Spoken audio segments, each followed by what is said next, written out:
Hello दोस्तों, आज की इस वीडियो में हम लोग पढ़ेंगे MSc zoology third semester fourth paper unit third का टॉपिक है जीन एवोल्यूशन। सिनॉप्सिस देखते हैं। Introduction, definition, what is gene, what is genome, gene structure, classes of genes, structural genes, regulatory gene, causes of new gene origin, mutation, variation, recombination, genetic drift, natural selection, evolutions, founder principle, migration, origin and evolutions of new gene.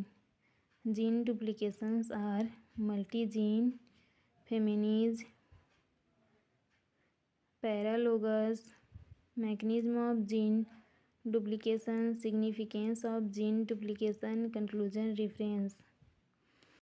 Introduction देखते हैं। Gene evolutions में gene level में होने वाले change new gene again प्राप्त होता है तथा सीक्वेंस में चेंज जिससे न्यू जीनोम बनेगा, क्योंकि जीन के बेसिक जेनेटिक यूनिट होता है जिसमें स्पेसिफिक फंक्शंस के लिए कोड होता है। इसमें जीन एनोलॉग नेचुरल सिलेक्शंस द्वारा होता है। एलील पर natural selection, survival of the fittest and genetic drift जैसे एवोल्यूशनरी फोर्स काम करती है जिसमें न्यू जीन का एवोल्यूशंस होता है। जीन एवोल्यूशंस किसी भी ऑर्गेनिज्म में जीन लेवल्स में होने वाला चेंज है जिससे न्यू जीन बनता है, जिसके साथ ओल्ड जीन्स का लॉस होता है। Gene loss or new gene के कारण जीनोम में जीन का फंक्शन एंड सीक्वेंस चेंज हो जाता है। अगला डेफिनेशंस देखते हैं। डीएनए क्रोमोसोम में लोकेटेड रहते हैं। यदि माइक्रोस्कोपी स्ट्रक्चर देखें, डीएनए में जेनेटिक ट्रेट्स होते हैं जो एक जनरेशन से अदर जनरेशन में ट्रांसफ़र होते हैं, इसे जीन कहा जाता है। अगला देखते हैं। What is gene. Gene DNA का सेगमेंट होता है जिसमें हमारे बॉडी का वर्क कराने वाले मॉलिक्यूल्स के फॉर्मेशंस के लिए इंस्ट्रक्शंस पाए जाते हैं। ये मॉलिक्यूल्स प्रोटीन होते हैं। जीन हेरिडिटी यूनिट होते हैं जो जेनेटिक मटेरियल्स को एक जनरेशन से दूसरे जनरेशन्स तक ट्रांसफ़र कराते हैं। ठीक है, जीन्स क्या होते हैं? जेनेटिक मटेरियल्स होते हैं जो एक जनरेशन से दूसरे जनरेशन्स में ट्रांसफ़र होते हैं। जीन क्रोमोसोम पर लाइनर फंक्शंस में अरेंज्ड होते हैं। हमारी बॉडी का फंक्शनल यूनिट जो म्यूटेशन रिकॉम्बिनेशंस में डीएनए आरएनए के न्यूक्लियोटाइड सीक्वेंस को चेंज कराता है। अगला है व्हाट इज़ जेनोम। किसी भी ऑर्गेनिज्म के सभी जेनेटिक मटेरियल्स को जेनोम कहती हैं। कोई भी ऑर्गेनिज्म है उसके जितने भी जेनेटिक मटेरियल्स पाए जाएंगे वो सब जेनोम कहती हैं। यह डीएनए के बने होती हैं। इसमें कुछ अदर्स एलिमेंट्स भी पाए जाते हैं जो जीन्स की एक्टिविटी को कंट्रोल करते हैं। मदर और फादर से ये बच्चों में जाती हैं, जैसे हाइट, कोई डिसीज़ है ना, आई कलर, हेयर कलर, ये सब। अगला है स्ट्रक्चर ऑफ जीन्स। सिमोर बेनेजर ने जीन को समझने के लिए कुछ टर्म दिए हैं। रिकॉन, यह डीएनए का स्मॉलेस्ट यूनिट है जिसमें क्रॉसिंग ओवर एंड रिकॉम्बिनेशन की क्षमता पाई जाती है। म्यूटोन, यह डीएनए का यूनिट है जिसमें म्यूटेशंस होता है। सिस्ट्रॉन, यह डीएनए की फंक्शनल यूनिट है जिसमें प्रोटीन और पॉलीपेप्टाइड चेन सिंथेसिस के लिए कैपेबल होती हैं।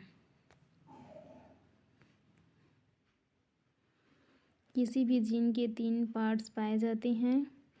पहला है प्रोमोटर रीजन। डीएनए का यह सीक्वेंस जो जीन एक्सप्रेशंस को कंट्रोल करता है। यहाँ पर जीन प्रोमोटर आकर के बाइंड करता है जिससे जीन एक्सप्रेशंस स्टार्ट होता है तथा वहाँ ट्रांसक्रिप्शंस के लिए रेडी हो जाता है। अगला है कोडिंग रीजन। यह भाग जो ट्रांसलेशंस के द्वारा प्रोटीन का सिंथेसिस कराता है। एक्सॉन और इंट्रॉन। यह भाग प्रोटीन सिंथेसिस कराता है जो इंट्रॉन वाला भाग है वह किसी भी प्रकार का प्रोटीन सिंथेसिस नहीं कराता है।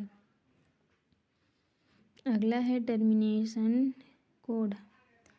डीएनए का वह पार्ट जहाँ पर टर्मिनेशन कोड जुड़ करके प्रोटीन सिंथेसिस को स्टॉप कराते हैं। अगला है क्लासेस ऑफ जीन्स। पहला है स्ट्रक्चरल जीन्स। ऐसे जीन होते हैं जो प्रोटीन सिंथेसिस कराते हैं। स्ट्रक्चरल जीन्स ऐसे जीन होते हैं जो प्रोटीन सिंथेसिस कराते हैं। स्ट्रक्चरल जीन कहलाते हैं। यदि स्ट्रक्चरल जीन्स में चेंजेस होते हैं तो प्रोटीन के एमिनो एसिड सीक्वेंस में भी चेंज हो जाते हैं। अगला है रेगुलेटरी जीन। ऐसे जीन जो स्ट्रक्चरल जीन्स की एक्टिविटी को चेंज करते हैं। ठीक है, एक स्ट्रक्चरल जीन्स के सर्वाइवल रेगुलेटरी जीन पाए जाते हैं। अगर रेगुलेटरी जीन की स्ट्रक्चरल एंड फंक्शन में चेंज होता है तो स्ट्रक्चरल जीन्स की प्रोटीन सिंथेसिस रेट भी चेंज हो जाती है। अगला है causes of new gene origin. Mutation, variation, recombination, genetic drift, natural selections, isolations, founder principle, migrations. पहला देखते हैं म्यूटेशंस। किसी जाति की आनुवांशिक लक्षणों या पदार्थों में सडनली चेंज व वंशानुगत चेंज को ही म्यूटेशंस कहते हैं। ठीक है, कोई भी जाति का जीव है जिसमें आनुवांशिक लक्षण उनके पदार्थों में सडनली चेंज हो जाएगा और ये चेंज वंशानुगत होते हैं, यही म्यूटेशंस कहलाता है। अगला है वेरिएशन। म्यूटेशन के फलस्वरूप जो भी विभिन्नता आती है उसे वेरिएशन कहते हैं। म्यूटेशंस के कारण जो भी रिजल्ट दिखाई देता है वेरिएशन कहलाता है। 2 टाइप्स के होते हैं, फेनोटाइपिक और जीनोटाइपिक। ऐसे वेरिएशन जो वंशागत नहीं होते हैं उसे फेनोटाइपिक वेरिएशन कहते हैं। दूसरा जीनोटाइपिक वेरिएशन। ऐसे फेनोटाइपिक वेरिएशन जो वंशागत होते हैं उन्हें जीनोटाइपिक वेरिएशन कहते हैं। अगला है sexual recombination. Mutation and variation के फलस्वरूप बने नए जीवों को सेक्सुअल रिकॉम्बिनेशन कराने पर नए स्पीसीज की उत्पत्ति होती है, उसे सेक्सुअल रिकॉम्बिनेशंस कहते हैं। एग्जाम्पल के लिए मूल, जो गधा और घोड़ा का सेक्सुअल रिकॉम्बिनेशन कराने से बना हुआ है म्यूल, जिसे हिंदी में खच्चर भी कहते हैं। अगला है नेचुरल सिलेक्शंस। म्यूटेशंस व वेरिएशन सेक्सुअल रिकॉम्बिनेशन से जो नए कैरेक्टर्स बनते हैं वह यदि इन्वायरमेंट के अनुकूल है तभी जीवित रहते हैं। इन्वायरमेंट में चेंज के फलस्वरूप जीव स्वयं में परिवर्तन लाते हैं एंड एक न्यू स्पीसीज की ओरिजिन होती है। और यदि जीव के कैरेक्टर इन्वायरमेंट के अनुकूल नहीं होते हैं तब जीव की डेथ हो जाती है, इसे नेचुरल सेलेक्शंस कहते हैं। अगला है जेनेटिक ड्रिफ्ट। किसी स्मॉल पॉपुलेशंस में एलील की फ्रीक्वेंसी में रेंडमली चेंज हो जाता है जिसे जेनेटिक ड्रिफ्ट कहते हैं, जिसे नए कैरेक्टर्स की उत्पत्ति होती है जो एक नई स्पीसीज को रिप्रेजेंट करता है। अगला है पॉलीपॉइड। प्रत्येक स्पीसीज का विशेष क्रोमोसोमल नंबर्स होते हैं। इन क्रोमोसोम की संख्या में परिवर्तन होता है, अर्थात अधिकता व कमी होने पर एक नए जीव की उत्पत्ति होती है। अगला है आइसोलेशंस। इन्वायरमेंट में आए रैंडम चेंज के फलस्वरूप जैसे रिप्रोडक्टिव या जियोग्राफिकल आइसोलेशंस इत्यादि फैक्टर में विभिन्न जाति विशेष के सदस्यों का छोटी छोटी यूनिट या सब स्पीसीज में बढ़ जाने की प्रक्रिया को आइसोलेशंस कहते हैं।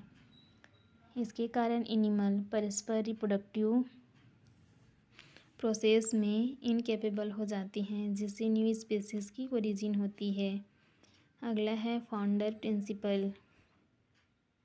इस मायर एंड सेपरेट के अनुसार आइसोलेशन से संतान जीन पूल में से अलग हो जाती हैं, जिससे न्यू स्पीसीज की निर्माण करती हैं। अगला है माइग्रेशन। जब जीव एक पॉपुलेशन से दूसरे पॉपुलेशंस में स्थानांतरण करती हैं तो वह माइग्रेशन कहलाता है। माइग्रेशन से वातावरण के फलस्वरूप जीवों में आंतरिक परिवर्तन होता है, जिससे नए कैरेक्टर्स वाले जीव की उत्पत्ति होती है। अगला है origin and evolution of new gene. किसी स्पेसीज के जीनोम में चेंज को एवोल्यूशंस प्री एक्सटिंक्ट जीन से ही होता है, या डिफरेंट स्पेसीज के बीच में जीन ट्रांसफर से न्यू जीन की ओरिजिन होती है। जीन एवोल्यूशंस में included mechanism. Gene duplications are multi gene families. Same chromosome पर जीन लोकस डुप्लीकेट हो जाते हैं जो आपस में समान होते हैं। सम जीन लोसी का रिपीटेड डुप्लीकेशंस कराता है। जीन फैमिली या मल्टी जीन फैमिली बन जाती है। यह डुप्लीकेट जीन होमोलोगस जीन कहलाता है। अगला है कंक्लूजन। उपरोक्त अध्ययन से यह निष्कर्ष निकलता है कि जीन एवोल्यूशंस कैसे और क्यों होता है, इसे कैसे न्यू जीन की उत्पत्ति होती है, यह कैसे जेनेटिक मटेरियल होता है तथा अपना फंक्शंस परफॉर्म करता है। लास्ट में रेफरेंस देखते हैं। ओरिजिनिक एवोल्यूशंस बाय वीरवाला रस्तोगी। अगर आप चैनल पे नए हैं तो चैनल को ज़रूर सब्सक्राइब कर लीजिएगा, क्योंकि एमएससी से जुड़े हुए नोट्स आपको आगे भी मिलते रहेंगे। Thank you for watching. मिलते हैं अगले वीडियो में।